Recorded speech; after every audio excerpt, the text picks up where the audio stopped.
જીતુભાઈને વિનંતી કરું, ખાન પર જઈ આવ્યા હોય તો ખેડૂતોને યોગ્ય માર્ગદર્શન આપે. જીતુભાઈ.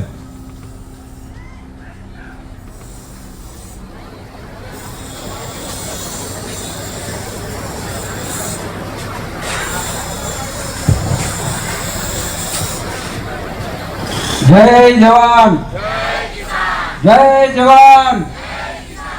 આટલો મોરો નારો નતો ચાલે. આપણે ગાંધીનગર નહીં પણ દિલ્હી પહોંચાડવાનો છે. જય જવાન, જય જવાન. ખૂબ ખૂબ ધન્યવાદ.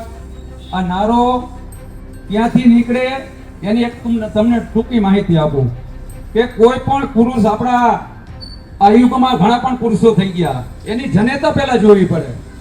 આપણે શિવાજી નો હોત તો આજ આપણે હોત નહીં. આપણો ઇતિહાસ એમ કહે છે. તો જીજાબાઈ જોઈ તો આજે આંદોલનમાં ખેડૂત એકતા, જય જવાન, ભારત માતા કી. અસ્તુ. ભારત.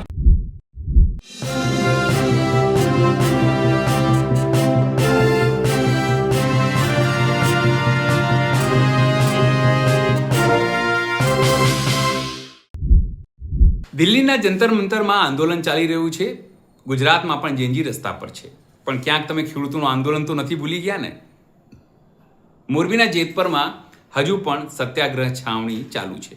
ત્યાં ખેડૂતો પોતાની માંગોને લઈને અડગ છે. ત્યાં વરસાદ આવી રહ્યું છે છતાં તેઓ આંદોલન કરી રહ્યા છે. પ્રતિક ઉપવાસ થઈ રહ્યું છે. બહેનો પહોંચી રહ્યા છે, ખેડૂતો પહોંચી રહ્યા છે અલગ અલગ ગામોના અને સમર્થન આપી રહ્યા છે. ત્યાં દીકરીઓ સરકાર પ્રત્યે નારાજગી દર્શાવી રહી છે. ત્યાં ખેડૂત આગેવાનો દર્શાવી રહ્યા છે નારાજગી અને સરકારને સદબુદ્ધિ આવે તેના માટે ભજનો પણ ત્યાં થઈ રહ્યા છે. નમસ્કાર, હું છું ચિંતામણી પુત્ર અનિલ પટેલ. સ્વાગત છે આપનો અમારા કાર્યક્રમમાં. આવો સાંભળીએ જે ખેડૂત આગેવાનો અહીંયા આવી રહ્યા છે તેઓ સરકારને શું ચીમકી આપી રહ્યા છે. વડાપ્રધાન નરેન્દ્ર મોદીથી લઈને ગાંધીનગરમાં બેઠેલા ભૂપેન્દ્ર પટેલને પણ શું કહી રહ્યા છે. જય જવાન, જય કિસાન. અમે અત્યારે જેતપર ગામે જે ઉપવાસ આંદોલન પાર્ટ 3 ચાલુ છે એની અંદર આવ્યા છીએ. જેતપર ગામે જે સમગ્ર ગુજરાતના ખેડૂતોના હિત માટેના જે પ્રશ્નને લઈ અને આ ઉપવાસ આંદોલન ચાલુ છે, એ આંદોલન દ્વારા જે જેતપર ગામથી મોરબી જિલ્લાએ જે રીતના ગુજરાત સરકાર દ્વારા જે નવો પરિપત્રક જાહેર કર્યો છે એને અસ્વીકાર્ય કરી અને મોરબી જિલ્લા કલેક્ટર શ્રીને જે અસ્વીકારના પરિપત્રક આપ્યા. ગ્રામ પંચાયતોએ જે મોરબી જિલ્લાની બધી જ ગ્રામ પંચાયતોએ પણ જે રીતના લેટરપેડ લખી અને એમના કલેક્ટરને આપ્યો છે, એ જ રીતના હું આ વિડીયોના માધ્યમથી આપ સૌ કચ્છના તમામ ખેડૂતોને કહેવા માંગીશ કે આપના ગામની ગ્રામ પંચાયતના સરપંચ શ્રીના લેટરપેડ ઉપરથી આ આપણને જે નવો પરિપત્રક જાહેર થયો છે તે પરિપત્રક અસ્વીકાર્ય છે એવું લખાણ કરી અને સૌ આપણે 25 તારીખના કલેક્ટર ઓફિસે જવાનું છે. તેના સંદર્ભે આપ સૌને હું આહ્વાન કરું છું કે 25 તારીખે આપ સૌ સવારના 10 વાગે કલેક્ટર ઓફિસે પહોંચી આવજો. ભુજ. જય જવાન. આજે ઉપવાસ છાવણીમાં બધા ઉપસ્થિત મારા ભાઈઓ બહેનો, મિત્રો, વડીલો અને આ ઉપવાસ છાવણી અંદર બેઠેલા તમામ ભાઈઓ એને ખૂબ ખૂબ આભાર, ધન્યવાદ આપું છું કે આ બધી રીત એવી છે કે મને કાંઈ બોલતા તો આવડતું નથી, પણ આજે એમ થયું કે આજે મારે કાંઈક 2 શબ્દ કહેવા છે. તમે જુઓ જગતની રીતને, આમાં હાચો જોડા ખાય, સાચો જોડા ખાય જગમાં, જૂઠા જગમાં પૂજાય. તમે જુઓ જગતની રીતને, આમાં હાચો જોડા ખાય. બીજું મિત્ર કે આ મેરેથોન દોડ છે. આ મેરેથોન દોડની અંદર જીત મેળવીને એક લાંબી સફર છે. જો આપણે આમ કરીને જો પાછા વળી ગયા તો આપણા ખેડૂતનો કોઈ હાથ નહીં ચાલે મિત્રો.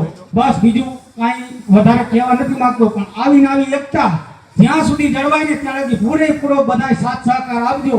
બસ નમ્ર એટલી વિનંતી મારી કે બસ બધાય સાથ સહકારની જરૂર. જવાન, ધન્યવાદ. આયા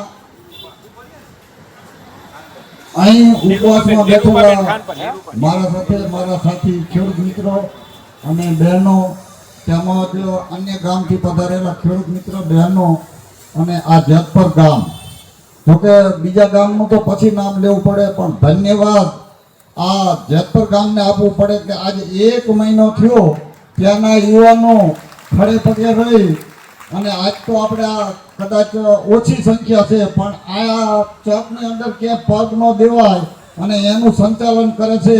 એક વખત આ જેતપર ગામના યુવાનો અને આ કાર્યકરોને ખૂબ તાળીઓથી વધાવી લેજો મિત્રો, કારણ કે આપણા ઘરે 2 મહેમાન આવે તો આપણને એમ થાય કે મારે તો કામ છે, હવે આ મહેમાન જાય તો સારું. આ તો દરરોજ આટલા મહેમાન આવે, એને જમાડવાના, એને સાચવવાના, અને આ કોઈ કામ એક નાનું નથી. બીજું કે આ લડાઈ હજી આપણી લાંબી ચાલવાની છે, કારણ કે આપણે હાથીના મોઢામાંથી પૂરો લેવાનો છે, એટલે આમાં આપણે થાકવાનું નથી. બીજું કે આજની આ વર્તમાન સરકાર રામના નામ ઉપર મત લે છે અને રાજ કરે છે.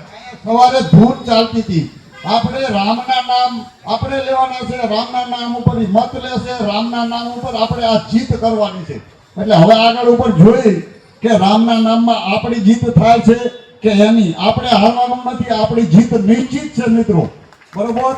આપણે અડગ રહેવાનું છે અને જેટલું ચાલે એટલું આપણે ગાંધી ચિંધ્યા માર્ગે આપણે આંદોલન ચલાવવાનું છે, કારણ કે આપણે ખેડૂતના દીકરા છીએ અને આપણે કીડીથી લઈને હાથી સુધીના પેટ ભરવાવાળા છીએ. આપણે કોઈની હિંસા ન કરી, આપણે કોઈને ભૂખ્યા ન રાખી, આપણે કોઈને પાછા ન વાળી. એટલે આ લડતની અંદર આપણે પાછી પાની કરવાની નથી. છેક સુધી આપણો જંગ આપણે જીતી ત્યાં સુધી આપણે આપણી આ લડાઈ ચાલુ રાખવાની છે. વંદે માતરમ, જય માતાજી. આપણે 2000 હિતાવી લગીની રાહ જોવાની. એ હિતાવીમાં એને કરી બતાવવાનું છે કે ખેડૂત શું કરી શકે, એને એની ખબર નથી ખેડૂત શું કરે.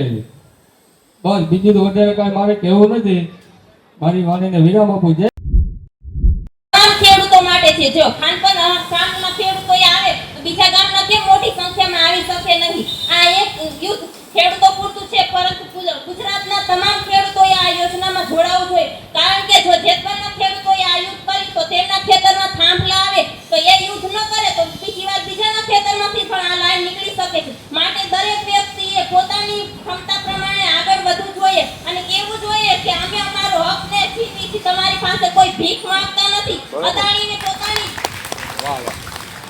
જમીન આપણી એક સામાન્ય કોઈ ચીજ વસ્તુ કે કોઈ નથી, એ આપણી એક માતા છે. જો અદાણી એના માતાના પેટમાં કોઈ ખંજર ભોકે તો એને શું થાય? એ આપણી માતા છે. જો આપણા ખેતરમાં કોઈ થાંભલો પડી જાય તો આપણે કેવી વેદના થઈ? એક સરકારને કેમ અત્યારે સમજાતું નથી? મત માંગવો હોય ત્યારે તો ઘરે ઘરે ભીખ માંગવા લાંબા હાથ કરે છે અને ખેડૂતોના ભાવ નમતા આપે છે. જ્યારે એક માલ સરકાર પાસે વહી જાય છે ત્યારે કેમ સરકાર પોતાનો ભાવ ડબલ કરીને એક માલ ખેડૂતોને પાછો આપે છે? તો સરકારે સામે નમવાનું નથી. આપણે જ્યાં સુધી એકવાર જો નમી જઈશું તો આવી લડત એ બીજી વાર પણ શરૂ કરશે અને આપને કોઈ હક નહીં મળી શકે. માટે જ લડતા રહો, જીતા રહો.